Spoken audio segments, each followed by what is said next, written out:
Hi, this week's Parsha is Bamidbar, and you have or numbers as it's called, which I think is a funny name to call it.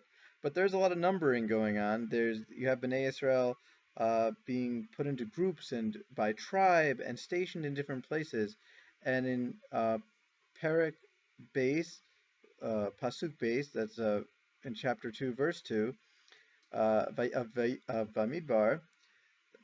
The Torah says, "Ish al diglo ve'otot livet avotam yachanu." And according to Sepharia, the Israelites shall camp each with a standard under the banner of their ancestral house.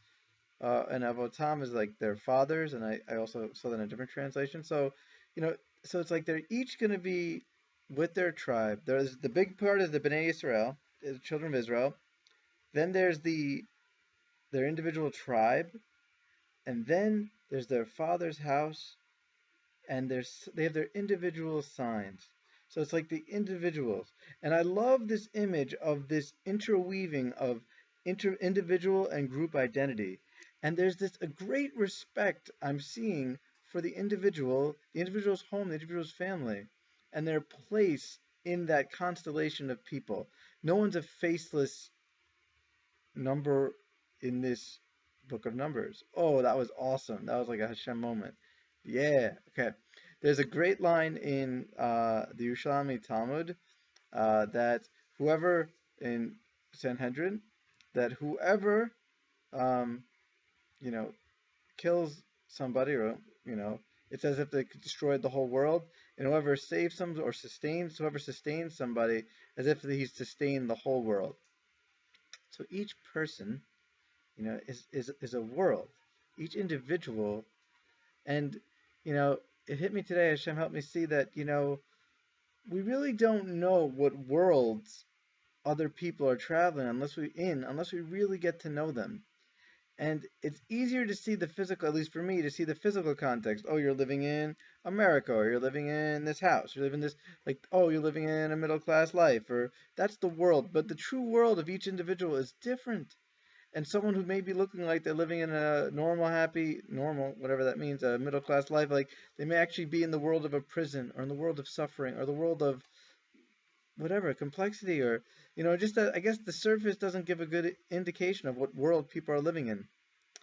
And it's so important we honor. I see the Torah, and I think where the Torah could help be supporting this idea that honor the individuality of a person. And I heard from Alon Krausz taught me, know, he had an insight to share with me that really lit me up. That the idea that being selfish is bad, right? Like somehow being selfish is bad.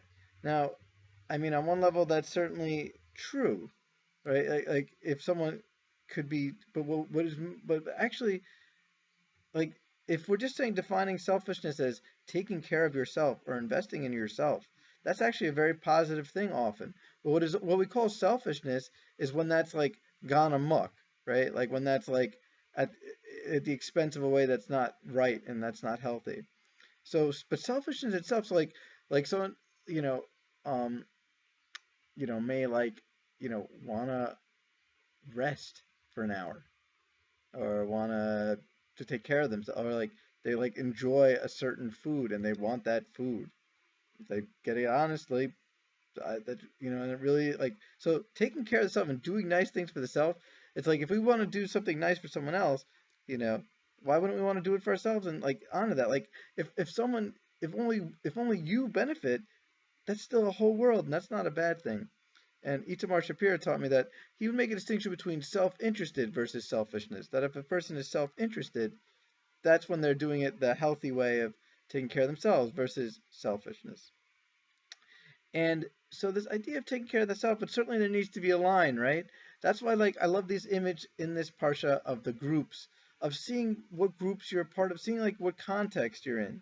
I think it becomes a problem when the self is the center of things instead of, broadly speaking, God being the center of things, or not even broadly like so. May we pray, may we have that great insight to always put Him at the center of our lives, and to see the context of where ourself, that is a world that each of ourselves are, belongs.